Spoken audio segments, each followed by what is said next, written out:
नमस्कार दोस्तों, आप सभी का स्वागत है। आज की इस वीडियो में हम बात करने वाले हैं हिंदी के आपके इम्पोर्टेंट जो 4 चैप्टर हैं। दोस्तों पहले आपको चैप्टर का नाम बता देते हैं। सबसे पहले वर्णमाला होगी, संधि और उसके बाद आपका विराम चिन्ह और कारक। ये 4 चैप्टर हम हिंदी के कवर करने वाले हैं दोस्तों, और आपको विल डिटेल थ्योरी के साथ। तो दोस्तों अगर हमारे चैनल पर आप नए हैं तो चैनल को सब्सक्राइब कर सकते हैं और बेल आइकन को प्रेस करिए और दोस्तों के साथ शेयर करिए। दोस्तों इसकी पीडीएफ हमारे टेलीग्राम चैनल पर आपको बिल्कुल मुफ्त में मिल जाएगी, तो आप डिस्क्रिप्शन में लिंक है टेलीग्राम का, आप जा सकते हैं। चलिए वीडियो को शुरू करते हैं। दोस्तों वर्णमाला की बात की जाए तो वर्णमाला में जितने भी इम्पोर्टेंट थ्योरी हैं सारी थ्योरी हम आपको कवर करवाना। वर्णमाला क्या होता है? तो वर्णों का जो व्यवस्थित क्रम होता है उसे वर्णमाला कहते हैं। भाषा की सबसे छोटी इकाई अगर पूछी जाए तो उसे वर्ण बोलते हैं। भाषा की सबसे छोटी सार्थक इकाई तो शब्द होती है। जैसे भाषा की सबसे छोटी इकाई वर्ण, जैसे का क्या है, एक वर्ण है, लेकिन इसकी सार्थक इकाई का और माँ मिलाकर कम कर दिया जाए तो क्या होती है? भाषा की एक सार्थक इकाई होता है जिसका कोई अर्थ होता है।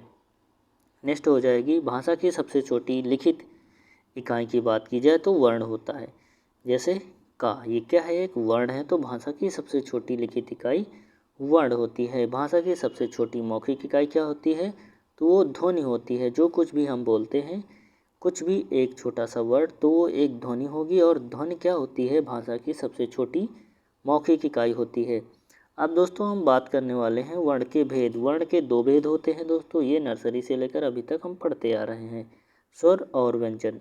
स्वर में दोस्तों आ से लेकर आहा तक आ जाएंगे, उसमें भी अलग अलग पार्ट होते हैं। व्यंजन की बात की जाए तो का से लेकर ज्ञा तक व्यंजन होते हैं। लेकिन यहाँ पे देखते हैं हम स्वर और व्यंजन की जो है उसकी डिफिनीशन क्या होती है। स्वर क्या होते हैं? जो दोस्तों स्वतंत्र रूप से बोले जाते हैं, उन्हें स्वर कहते हैं, डिफिनीशन है। और व्यंजन क्या होते हैं? जो स्वर की सहायता से बोले जाते हैं, उन्हें व्यंजन कहते हैं। फॉर एग्जाम्पल का आपका राइट किया गया है तो का में क्या होता है? व्यंजन होता है। खा राइट किया गया है तो खा में व्यंजन होता है। इसी तरह कोई भी स्वर होगा तो उसके साथ व्यंजन लगा होता है, तो जो व्यंजन होता है वो स्वरों की सहायता से बोले जाते हैं। दोस्तों बात की जाए आपके स्वर में, व्यंजन में, तो व्यंजन में आपके बहुत ही सारे पार्ट होते हैं, वो बात करेंगे आगे। लेकिन स्वर की बात की जाए तो इसमें अयोगवा होता है जिसे अन और आहा कहते हैं। अन को अनुस्वार कहते हैं और जो आपका आहा होता है उसे विसर्ग बोलते हैं। तो चलिए आगे बढ़ते हैं। दोस्तों लिखने के आधार पर स्वर की संख्या कितनी होती है? तो लिखने के आधार पर स्वर की संख्या 11 हो जाएगी और उच्चारण के आधार पर स्वर की संख्या 10 हो जाएगी। दोस्तों ये जितना भी कंटेंट लिया गया है एक परफेक्ट बुक से लिया गया है, इसमें कोई भी डाटा रॉन्ग नहीं है, 100% करेक्ट है। और के एग्ज़ाम में आपके यूपी तरवल से और स्टेट जो आपके पीसीएस एग्ज़ाम या आपके आरओ इन सभी एग्ज़ाम में पूछे गए क्वेश्चनों का यहाँ पे लिया गया है। तो दोस्तों इसमें से कोई भी ऐसा नहीं है कि कोई भी डाटा रॉन्ग है, 100% करेक्ट डाटा को राइट किया गया है। स्वरों के प्रकार कितने होते हैं? तो स्वर 3 प्रकार के होते हैं, ह्रस्व स्वर, दीर्घ स्वर, लुप्त स्वर। ह्रस्व स्वर क्या होते हैं? जिनके कम समय लगता है बोलने में। दीर्घ स्वर ह्रस्व स्वर से थोड़ा अधिक समय लगता है। लुप्त स्वर जिनमें दीर्घ स्वरों से अधिक समय लगता है। ह्रस्व स्वर कौन होते हैं? 4 होते हैं, आ, ई, उ, री। दीर्घ स्वर जो 2 स्वरों से मिलकर बने होते हैं दीर्घ स्वर बोलते हैं, जैसे आ प्लस आ बराबर बड़ा आ। तो दीर्घ स्वरों की संख्या 7 होती है और ह्रस्व स्वरों की संख्या 4 होती है। लुप्त स्वरों की बात की जाए तो ओम, राम करके जो ये शब्द होते हैं ये आपके लुप्त स्वर के अंतर्गत आते हैं।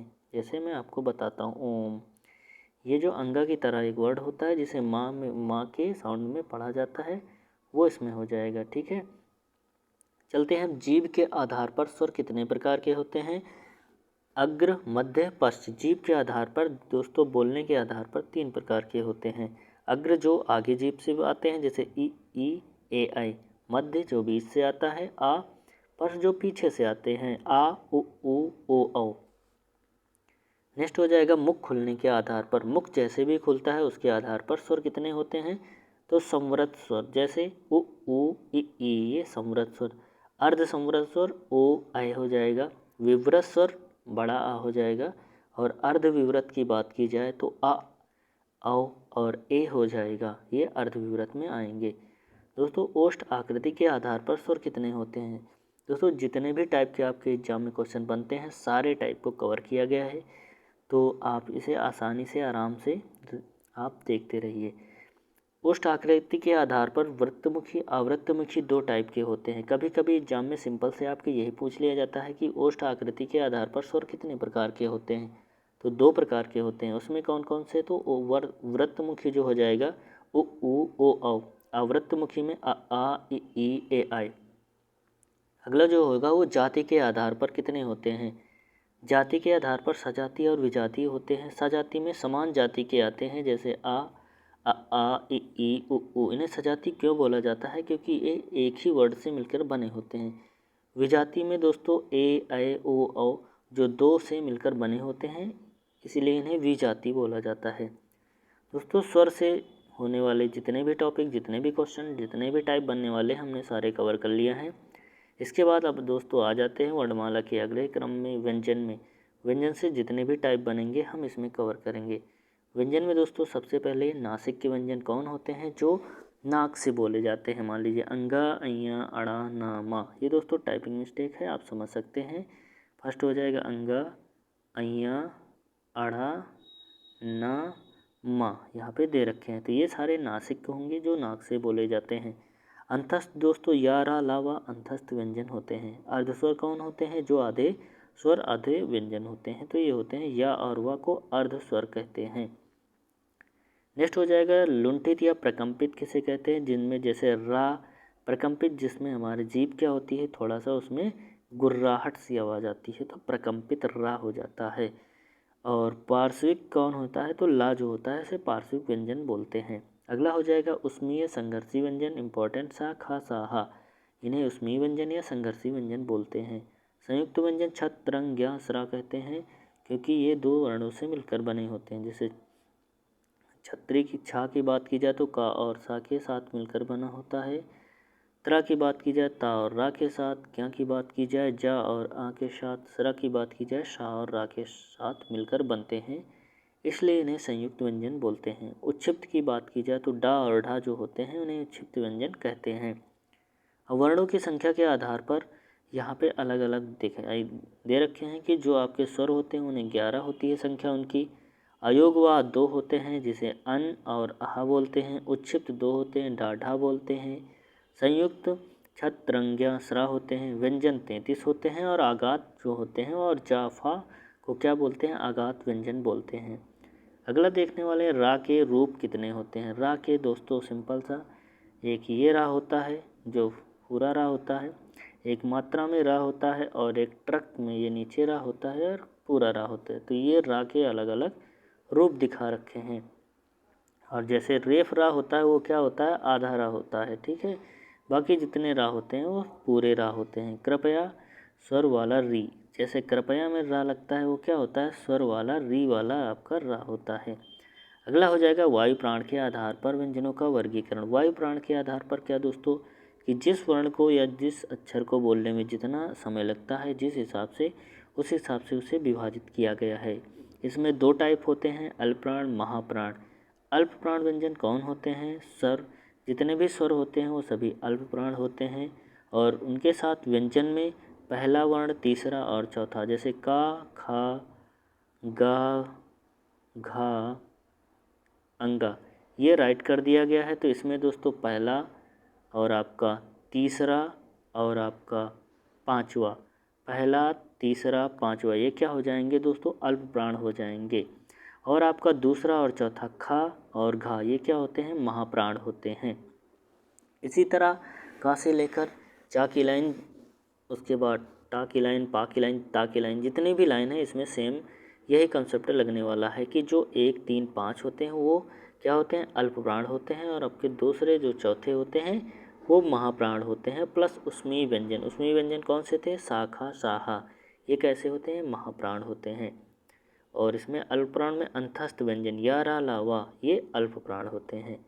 तो आई होप ये आपको क्लियर हो गया होगा। अगला चलते हैं।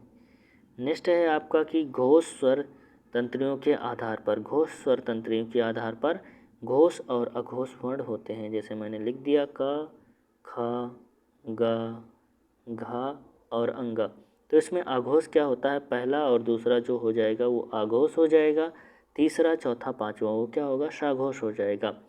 आघोष में सा खा सा शा हा ये जो हो जाएंगे इनको भी आघोष में काउंट किया जाएगा। और साघोष में स्वर जितने भी होते हैं वो सभी साघोष होते हैं। और या रा ला वा हा ये क्या होते हैं, साघोष। तीसरा चौथा पाँचवा हा प्लस स्वर प्लस या रा ला वा ये सभी सघोष होते हैं। नेक्स्ट दोस्तों, उच्चारण के आधार पर आपको यहाँ पे व्यंजन को किस प्रकार बांटा गया है। उच्चारण के आधार पर व्यंजन कंठ में दोस्तों का खा गा घा अंगा ये कंठ में बांटा गया है। तालब में चा छा जा छा अइया, मूर्धा में टा की लाइन टा ठा डा ढा अड़ा, दंत में ता था दा धा ना, ओष्ठ में पा फा बा भा मा। और उसके साथ और भी एडिशनल जो है आपके स्वर को उसको भी बांटा गया है। जैसे कंठ में का वर्ग में आ हा, और उसके बाद तालब में ई या सा, मूर्धा में री रा शा, और दंत में लाशा, ओष्ठ में उ और कंठ में ए आई। इसको ऐसा लर्न कर सकते हैं कि देखो कंठ क्या हो जाएगा, वी आह आ आहा विसर्ग, ये वी आहा ऐसे लर्न कर सकते हैं। कंठ वी वियाह, तो आहा विसर्ग, इसका ईयस का ई यासा, ईयस का यस क्या बन गया, ऋषि ऋषि। ऋषि कैसा होता है, लाश जैसा। फिर उ लोग उसको देखकर उ करेंगे, तो लास्ट में हो जाएगा ओष्ठ का उ। और कंठ तालव्य क्या होता है, ए ऐ। ठीक है, कंठ तालब ए ऐ और कंठ ओष्ठ क्या हो जाएगा, उ औ, जिनमें कंठ और ओष्ठ बोलने से भी हमें पता चल जाता है कि कहाँ से बोला जा रहा है। कंठ ओष्ठ के लिए ओ औ, कंठ तालव्य के लिए ए ऐ।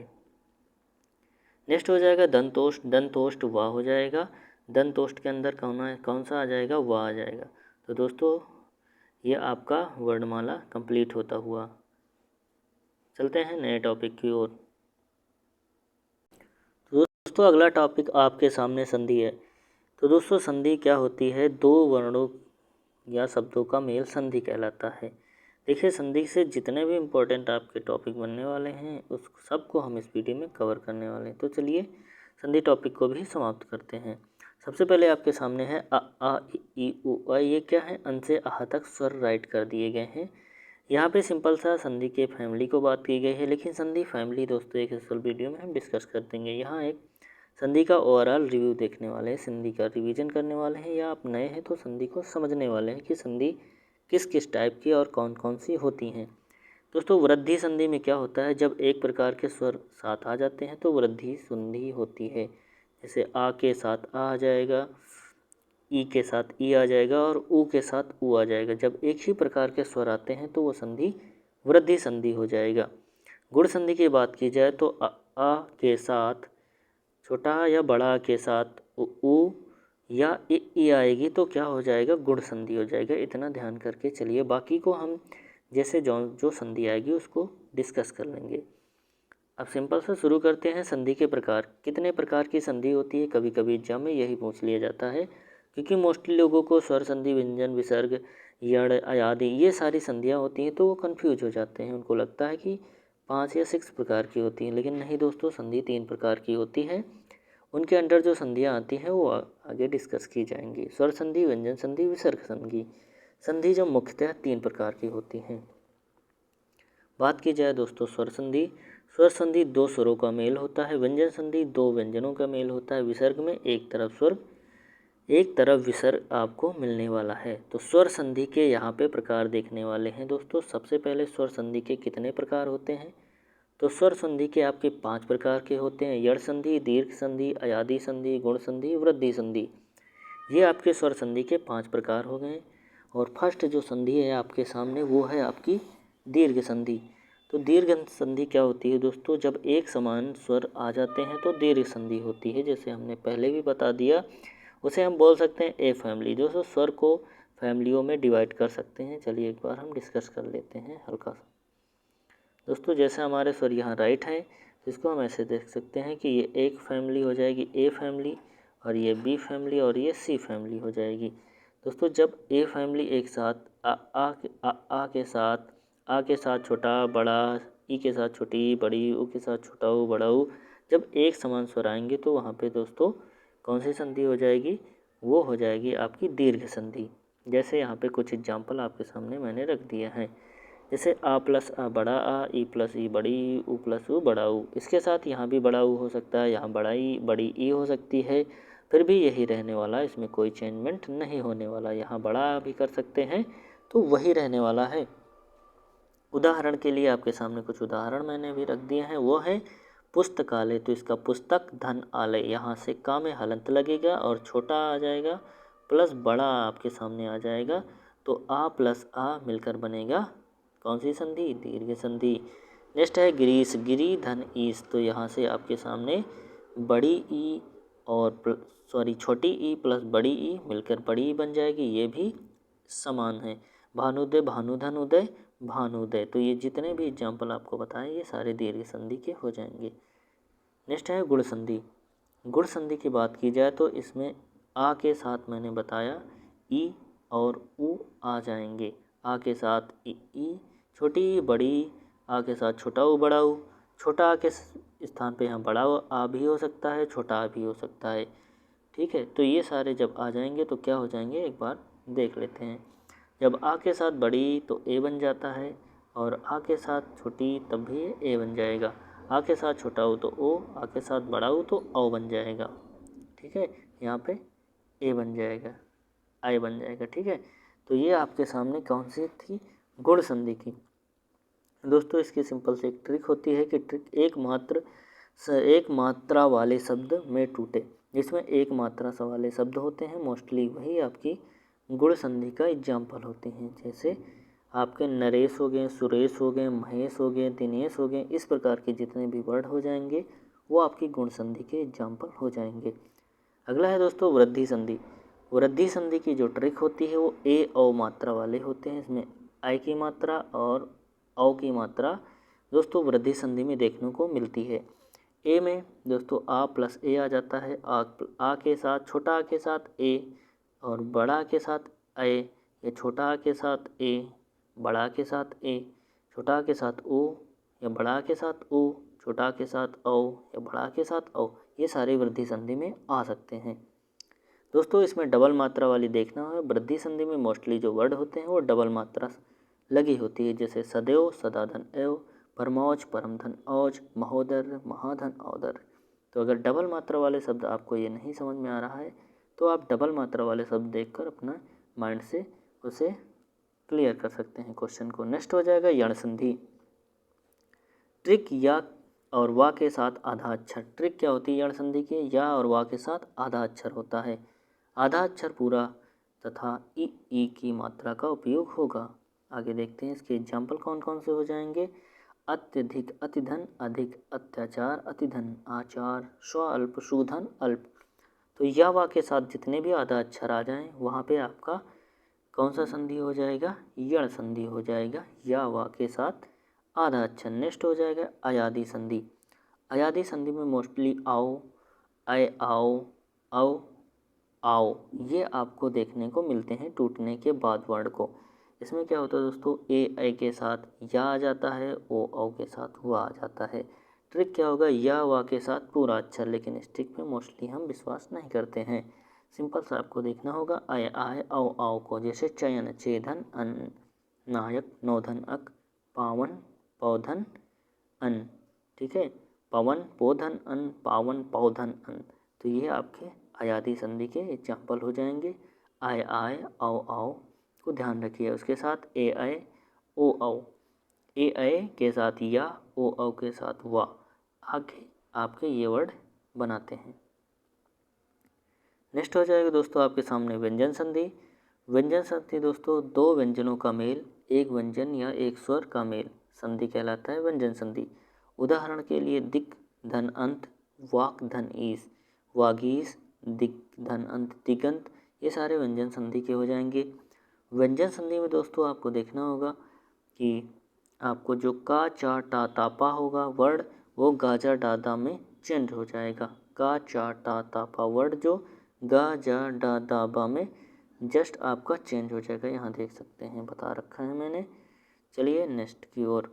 विसर्ग संधि की बात की जाए तो जिसमें विसर्ग हो वह संधि विसर्ग संधि कहलाती है। उदाहरण मनोदशा मनः धन दशा, नी धन रस, दु धन गम दुर्गम।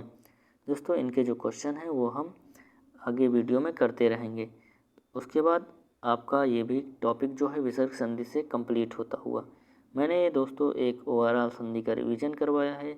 जिसने कभी नहीं पढ़ा है वो यहाँ से एक रोड मैप तैयार कर सकता है, और जिसने पढ़ रखा है वो आसानी से इसे रिवाइज कर सकता है। चलिए आगे हमारा टॉपिक होने वाला है आपका जो होते हैं चिन्ह, विराम चिन्हों के बारे में। तो उसको हम शुरू करते हैं। दोस्तों विराम चिन्ह के जितने भी भेद होते हैं सारे हमने इसमें कवर कर दिए हैं दोस्तों। विराम चिन्ह दोस्तों और आपके जो भी 2 टॉपिक हैं ये हमने एक ही वीडियो में, और लास्ट अभी इसके बाद एक और टॉपिक होगा। तो 4 टॉपिक मैंने एक ही वीडियो में कंप्लीट कवर कर दिए हैं, और इसके इंडिविजुअल जो वीडियो हैं वो भी आपको डिस्क्रिप्शन में लिंक मिल जाएगी। वहाँ से एक वीडियो भी देख सकते हैं और इसको भी रिवाइज कर सकते हैं। चलिए शुरू करते हैं। यूपी जीके से इम्पोर्टेंट क्वेश्चन जो हैं वो भी इम्पोर्टेंट थ्योरीज हैं वो भी हमारे चैनल पर लगातार रन करवाई जा रही हैं, तो उसको आप देख सकते हैं। अल्प विराम दोस्तों बात की जाए, जब कहीं भी हल्का सा ठहराव होता है तो हम अल्प विराम का यूज करते हैं। जैसे मोहन स्कूल जाता है, मोहन, रोहन, सोहन, रीता, गीता स्कूल जाती है। इन सब के बीच में अगर हम हल्का सा ठहराव लगाते हैं तो विराम चिन्ह का यूज करना पड़ेगा, जिसे हम अल्प विराम बोलेंगे। अल्प विराम से जहाँ भी थोड़ा सा अधिक अगर समय हमें विराम लेना है तो वो अर्ध विराम हो जाएगा। जैसे मोहित घर आया और फिर वह नहाने चला गया, तो ये अर्ध विराम हो जाएगा। पूर्ण विराम दोस्तों, जैसे मोहन खाना खाता है। जब किसी वाक्य का अंत करना होता है तो पूर्ण विराम का यूज करते हैं। प्रश्नवाचक जैसे क्या रोहित घर जाएगा, तो यहाँ पे जब क्वेश्चन वर्ड हो जाएगा तब हम प्रश्नवाचक वर्ड का बात करेंगे। जैसे आश्चर्य विस्मय चिन्ह कहाँ प्रयोग होगा, जैसे वाह कितना सुंदर फूल है, तो यहाँ पे हम विस्मय या आश्चर्य चिन्ह का यूज कर सकते हैं। निर्देशक चिन्ह या संयोजक चिन्ह या सामसिक चिन्ह का यूज कहाँ करते हैं। निर्देशक चिन्ह या सामसिक चिन्ह या संयोजक चिन्ह जैसे माता पिता, रात दिन, इनके बीच में जो यूज किया जाता है वो आपका सामसिक चिन्ह बोल सकते हैं। संयोजक चिन्ह और निर्देशक चिन्ह डैश भी बोल सकते हैं। कोष्ठक की बात की जाए तो कोष्ठक 3 प्रकार के होते हैं, छोटा, मझला और बड़ा। इनका भी हम यूज मैथ में और हिंदी में कहीं कहीं ज़रूर करते हैं। अगला हो जाएगा अवतरण चिन्ह या उद्धरण चिन्ह भी बोलते हैं। जब किसी बात को कही जाए ज्यों का त्यों लिखना हो तो उसे उद्धरण चिन्ह या अवतरण चिन्ह के अंतर्गत लिखते हैं। जैसे गांधी जी ने कहा था कि देश को हमें सुरक्षित रखना है, तो आपका ये हो जाएगा उद्धरण चिन्ह के अंतर्गत। नेक्स्ट हो जाएगा उपविराम, अपूर्ण विराम या श्री गुरु। तो अतः जैसे लगता है जहाँ पे, तो अतः, अंतःपुर, इस प्रकार के जो भी वर्ड में आपका लगता है तो श्री गुरु विसर्ग होता है, या पूर्ण विराम या उपविराम के नाम से भी उसे जानते हैं। विवरण चिन्ह क्या होता है, जैसे मोहनदास करमचंद गांधी के बारे में विवरण देना है तो विवरण चिन्ह या डैश चिन्ह आप लगा सकते हैं। पुनरुक्ति सूचक चिन्ह क्या होगा, जब किसी हम वर्ड का दोबारा से रिपीटेशन कराते हैं तो वहाँ पे पुनरुक्ति सूचक चिन्ह का यूज करते हैं। लाघव चिन्ह दोस्तों हो जाएगा, जैसे डॉक्टर लिखा जाता है तो लाघव चिन्ह का यूज किया जाता है। किसी शब्द को शॉर्ट कर लिखने के बाद इस चिन्ह का यूज कर सकते हैं। लोप चिन्ह होता है दोस्तों, जब कहीं भी किसी भी चिन्ह का, किसी भी वर्ड का छूट जाता है तो वहाँ पे इस चिन्ह का यूज कर सकते हैं, लोप चिन्ह। पाद चिन्ह क्या होता है, जो जब किसी भी वर्ड के एंड में हम लगाते हैं पाद चिन्ह होता है। दीर्घ उच्चारण चिन्ह क्या होगा, जब किसी वर्ड को तेजी से या दीर्घ उच्चारण करना है तो वहाँ पे एस आकार का एक चिन्ह होता है जो दीर्घ उच्चारण कहलाता है। पाद बिंदु, जब भी किसी हम सेंटेंस में क्या कर सकते हैं, छोड़ देते हैं, छूट जाता है डैश, आपके कोई भी वर्ड छूट जाता है तो वहाँ पे पाद बिंदु का यूज कर सकते हैं। हंस पद दोस्तों, हंस पद का जो होता है वो ग्रेटर देन लेस देन की तरह सिंबल यूज होता है। नेक्स्ट हो जाएगा दिक् सूचक या तिक सूचक बोल सकते हैं, तो इसमें 3 प्रकार के वर्ड यूज हो सकते हैं। दिक् सूचक, तुल्यता सूचक, जब किसी भी संख्या या कोई भी बात बराबर होती है तो उसे तुल्यता सूचक से डिनोट किया जाता है। उसके बाद समाप्ति सूचक, जब किसी भी वर्ड की या किसी भी प्रोग्राम की समाप्ति होती है, किसी भी कथन का या किसी भी कविता का एंड होता है तो वहाँ पे समाप्ति सूचक चिन्ह का यूज किया जाता है। चलिए जो हमारा अब लास्ट टॉपिक है उस टॉपिक की ओर चलते हैं। दोस्तों आपके सामने लास्ट टॉपिक है कारक। दोस्तों कारक को हम नॉर्मली से इस प्रकार के एक दोहे से लर्न कर सकते हैं। उसके बाद कारक से जो आपके इम्पोर्टेंट क्वेश्चन भी होंगे उसके साथ वो भी हम डिस्कस करते चलेंगे। आपके टॉपिक के साथ साथ क्वेश्चन भी हमने यहाँ पे इंक्लूड कर दिए हैं। दोस्तों कारक में आप देख सकते हैं, कारक ने अनुकर्म को करण रीति से जान, संप्रदान के लिए अपादान से मान, काके की संबंध है अधिकरण से मान, रे हो हे संबोधन मित्र धर्म या ध्यान। यह एक प्रकार का दोहा है जहाँ से हम सारे कारक चिन्ह को लर्न कर सकते हैं और ओवरऑल व्यू इसका देख सकते हैं। चलिए हम आपको दिखाने की कोशिश करते हैं। यहाँ पे दोस्तों आप देख सकते हैं कर्ता ने, कर्ता के साथ ने आ जाएगा, कर्म के साथ को आ जाएगा, करण के साथ से आ जाएगा, संप्रदान को के लिए आता है, अपादान से आता है, संबंध काकी के आता है, अधिकरण से आता है, संबोधन रे हे हो आता है। तो एक प्रकार का ओवरऑल व्यू हमने इस दोहे के साथ आपको दिखा दिया है। चलिए आपको अब बाकी चीज़ें डिटेल में डिस्कस करते हैं। दोस्तों कारक की जो संख्या होती है बहुत बार एग्जाम में आपके पूछा गया है, तो ये भी आपको लर्न करके रखना है। कारक की संख्या 8 होती है और उनमें कौन कौन से होते हैं तो आपके सामने ये रहे, कर्ता कारक, करण कारक, अपादान कारक, संबंध कारक, कर्म कारक, संप्रदान कारक, अधिकरण कारक। दोस्तों जो कारक हैं उसके बाद लास्ट हो जाएगा संबोधन कारक। तो कारक की जो संख्या होती है वो आपके 8 होती है और आपके सामने कौन कौन से होते हैं ये रहे। चलिए इंडिविजुअली कारक, एक एक कारक के बारे में डिस्कस करते हैं कि किसमें क्या है। ठीक है, तो देखते हैं। पहला हो जाएगा यहाँ पे कर्ता के लिए ने, कर्ता ने। तो उदाहरण, मोहन ने खाना खाया, राम ने माँ को अपना सामान दिया। तो इस प्रकार के ने से जो हो जाएंगे वो हो जाएंगे कर्ता ने हो जाएंगे। कर्ता ने जो भी कार्य करता है वहाँ पे ने यूज होता है, वो हो जाएगा कर्ता कारक। जैसे राधा ने नाचा, तो ये भी कर्ता कारक हो जाता है। नेक्स्ट हो जाता है कर्म को। कर्म किसके लिए? कर्म को हो जाता है, तो कर्म को, जैसे रथ को चलाने वाला मोहन को बचाओ। तो इस प्रकार के को का संबंध किससे होता है? तो कर्म से होता है, तो कर्म के लिए को का यूज होता है। अगला हो जाएगा करण, ने से द्वारा, जिसके द्वारा कोई कार्य होता है। जैसे राम बस से जाता है, किसके द्वारा जाता है? बस से जाता है, बस के द्वारा जाता है। रेखा से अंकित, रेखा के द्वारा अंकित। जैसे राम ने कलम के द्वारा लिखा, तो के द्वारा, किसके द्वारा? जिस साधन की बात होती है वहाँ पे करण कारक आपका हो जाता है। संप्रदान की बात की जाए, संप्रदान के लिए, के वास्ते, के हेतु। जैसे बैल के लिए गाड़ी, बैल के वास्ते गाड़ी या बैल के लिए गाड़ी। विद्यालय, विद्या के लिए आलय। ठीक है, और आपके संप्रदान, जब कोई भी वस्तु किसी के दे दिया जाता है और वापस नहीं लिया जाता है। जैसे संप्रदान बूढ़े को, मान लीजिए संप्रदान, जब भी किसी चीज़ को कोई दे दिया जाता है तो वहाँ पे संप्रदान हो जाता है। के लिए, के वास्ते, बैलगाड़ी, विद्यालय, इस प्रकार के जो भी वर्ड हो जाएंगे वो आपको संप्रदान में आ जाएंगे। जैसे मोहन ने राम के लिए क्या लाया? खाना लाया, तो वो लाया और दे दिया। ठीक है, माता ने बच्चों को फल लाई, के लिए लाई। ठीक है, तो ये हो जाएगा संप्रदान। अपादान से अलगाव की बात होती है, जब भी कहीं भी अलगाव की बात होती है तो वो अपादान हो जाएगा। जैसे उदाहरण, पेड़ से फल गिरते हैं तो पेड़ से फल अलग होते हैं। मोहन स्कूल से जाता है, राम घर से निकलता है। मोहन विद्यालय से जाता है। तो इस प्रकार के जितने भी उदाहरण हो जाएंगे अपादान हो जाएंगे। जहाँ पे अलगाव की बात होती है वो अपादान होता है। अधिकरण की बात की जाए, में, पर, के, ऊपर, भीतर, बाहर, ये जितना भी आ जाएगा, किसी स्थान की बात की जाए वो अधिकरण होता है। जैसे राजू घर में बैठा है, हरिकेश कुर्सी पर बैठा है, राहुल घर के भीतर बैठा है, राम के छत पर बैठा है। तो जितने भी एग्जाम्पल हो जाएंगे ये सभी अधिकरण हो जाएंगे। राहुल कमरे के भीतर बैठा है, तो ये क्या है? अंदर, भीतर, बाहर, ऊपर, चिड़िया पेड़ पर बैठी हैं। तो ये जितने भी एग्जाम्पल हो जाएंगे किसके एग्जाम्पल हो जाएंगे? हमारे अधिकरण के हो जाएंगे। संबंध की बात की जाए तो संबंध का, के, की, रा, रे, री होता है।